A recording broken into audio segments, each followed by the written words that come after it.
un petit survol de notre zodiaque, juste pour comme bien savoir tout ça. Au moins connaître un peu nos constellations. Honnêtement, moi, c'est quelque chose que, tu sais, on connaît nos constellations à peine, là, mais pas vraiment tant que ça, tant qu'on n'a pas pris le temps vraiment de les étudier, regarder où ils sont, comment ils s'appellent, puis leur nom, qu'est-ce qu'ils veulent dire. J'aimerais ça juste faire un petit survol aujourd'hui. On va le grossir un peu. Là, ce qu'on voit là, c'est un planisphère, en fait.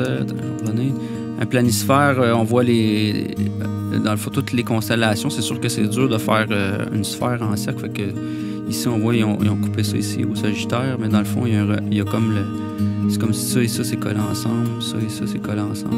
Ça va ensemble, c'est une sphère. Là. On l'a ouvert en deux, puis on regarde le haut et le bas. L'hémisphère nord et l'hémisphère sud. Il y a quelques petits détails aussi. Là, bon, la version ptolémaïque, là, t'as Copernic, les phases de la Lune, c'est pas tant. C'est pas tout à fait ça qui m'intéresse aujourd'hui. Mais j'aimerais ça juste faire un survol ici. On a, mettons qu'on commence avec le bélier. Alentour du bélier, on a ce qu'on appelle le triangulum. On a Persée. Quand on parle de Persée, il est ici, là, pas loin du taureau puis du bélier. Andromède, Cassiopée et puis Céphus, qui est en fait, comme souvent quand on parle d'un roi, on parle de Céphus, c'est lui le roi dans le zodiaque parce qu'il est en haut, il est presque dans le fond, son trône. Le trône de Dieu, c'est le pôle nord. Le Draco, c'est le dragon, le grand dragon qui protège ça, qui empêche l'accès. Ici, on a le Céphus, qui est le roi du zodiaque. C'est pour ça que Pierre, Céphas, l'apôtre Pierre s'appelle Céphas. C'est lui le roi du zodiaque, dans le fond, l'Église. C'est l'Église, là. La reine, c'est Cassiopée. La fille de ces deux-là, c'est Andromède. Fait que quand on parle souvent de la reine, ça fait référence à Cassiopée. Quand on parle de Céphus, du roi, une fille du roi, fille d'un personnage important, comme la fille de Jairus, là, Andromède. Persée, on le connaît un peu, la mythologie grecque. Auriga, qui est le berger, il est pas loin du bélier puis du taureau. Il est dans le taureau, mais il s'occupe dans le fond des brebis. Le taureau est ici. Ensuite, qu'est-ce qu'on a? Alentour de ça, on a le poisson qui est avant le bélier et juste avant. Il y a des poissons ici. On va aller plus dans ce sens-là. On a dit qu'on avait la grande ours, la petite ours qui sont dans le Gémeaux Cancer. Ici, le Gémeaux est ici, Cancer est là. Fait que c'est vis-à-vis du Gémeaux, il y a beaucoup de dualité, là, beaucoup de deux versions. Il y a deux ours, il y a deux... on le voit de l'autre côté aussi, là. On le voit ici, Gémeaux, là. Il y a les deux lions qui sont dans le lion. En tout cas, le Gémeaux, on pourrait dire, rattache un petit peu tous les doublons. Tout ce qui est en double là-dedans. Qu'est-ce qu'il y a de deux? On va le voir en mesure, puis on en parlera. Cancer, lion, Vierge, la balance, fait qu'on a notre écliptique. C'est pour ça qu'elle est en périphérie. C'est l'écliptique tout le long. Là. Scorpion, ça c'est la balance. Fait que c'est de l'autre côté que la Vierge. Fait que c'est comme si c'est rattaché ensemble. Lion, tout ça. Donc, dans l'hémisphère nord, si on continue, on a aussi la couronne, Corona, ici, dans la balance. C'est la couronne de la balance. C'est pour ça que le symbole, souvent, de la balance, la justice, apporte une couronne.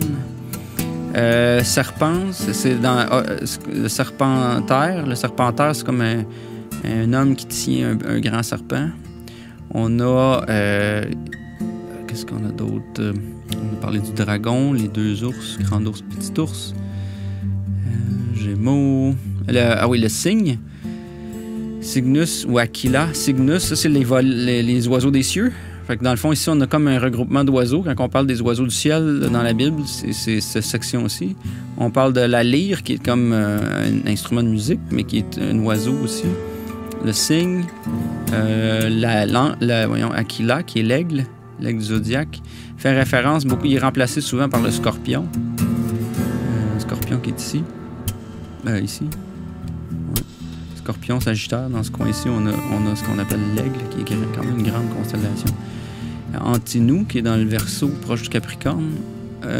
Éculus, c'est comme un cheval équestre, hein, Éculus. À côté de Pégase. Pégase qui est dans le Verseau. Pégase, là, c'est l'hippocampus. Hippo, c'est un cheval. Hippocampus dans ton cerveau, il représente la mémoire. Fait que, souvent, quand on parle de Pégase, là, c'est qu'on retrouve la mémoire. C'est le cheval de la mémoire. Les poissons, on l'a dit. Le Sagittaire, qui est comme un centaure. Il y a un autre centaure ici aussi qui est plus dans la Vierge et Balance. Un Centaurus, et qui est aussi, en fait, le Sagittaire en tant que tel.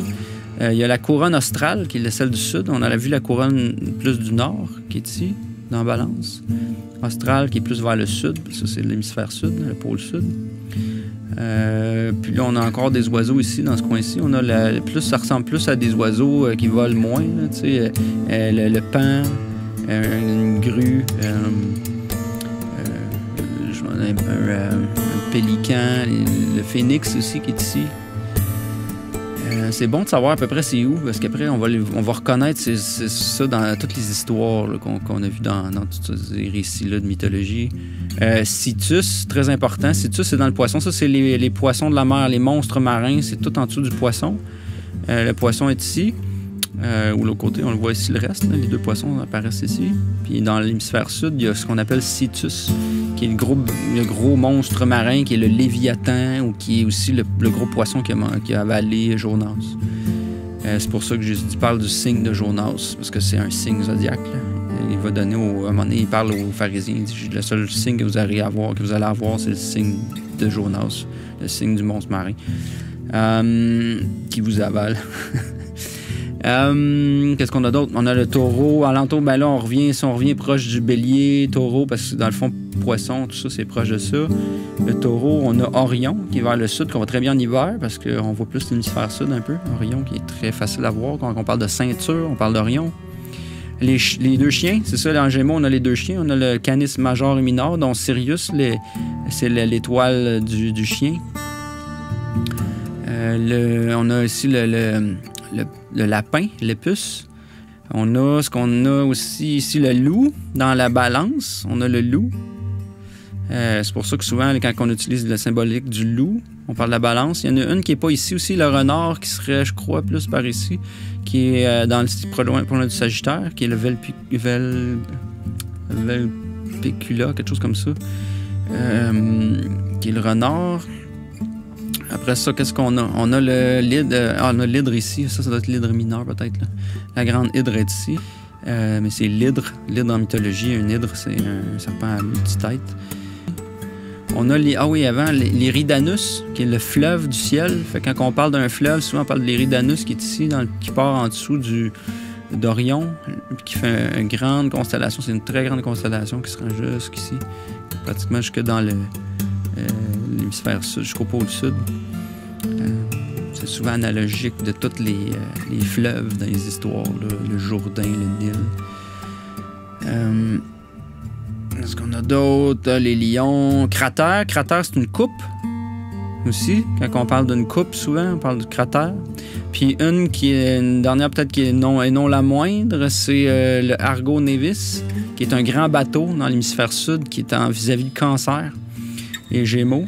C'est pour ça que l'histoire de Noé, Noé fait entrer des couples de toutes les espèces, un mâle et femelle, donc les Gémeaux de toutes les espèces, 2 lions, 2 humains, des humains mâles femelles, des 2 chiens, toutes les races rentrent dans l'arche qui est en fait dans le Cancer, qui est un signe d'eau pendant le déluge pour survivre à l'eau du Cancer. Puis ça représente l'ère de précession du Cancer qui a eu lieu il y a 12 000 ans. Qu'il y a eu un grand cataclysme, l'ère glaciaire, en fait. C'est sûr qu'il y a eu un gros cataclysme qui a rapport avec l'eau. Puis on se sert un peu de ça pour raconter cette histoire-là, de l'Argo Nevis, l'arche, Argo, arche, même mot, qui est le grand bateau qui a servi d'arche pour passer à travers ça. Puis d'ailleurs aussi, c'est pour ça qu'il y a la colombe. T'sais, Noé envoie une colombe avec la colomba. Noé, c'est même écrit, c'est Noé. Puis le corbeau. Le corbeau qui est entre le lion et la Vierge. Puis ici, la colombe. Fait que c'est pour ça que Noé, à la sortie de l'arche, il envoie le corbeau puis la colombe pour voir si les eaux se sont taries. Alors, c'est pas mal ça. Je crois que ça fait le tour d'à peu près toutes les constellations majeures. Il y en a d'autres, là, petites, qui peuvent être très importantes de savoir, mais pour l'instant, ben, comme exemple, Coma Berenice, qui est dans la Vierge, qui est comme des cheveux d'une femme. Y a-t-il d'autres choses que j'ai oubliées? Je pense que ça fait le tour, là, en gros, là, pour ce qui est de principal dans nos constellations. Puis toutes les constellations secondaires qui sont pas nécessairement dans les 12 principales du zodiaque, qui sont sur l'écliptique, là. On parle de ceux qui sont à côté, celles dans l'hémisphère sud et celles dans l'hémisphère nord.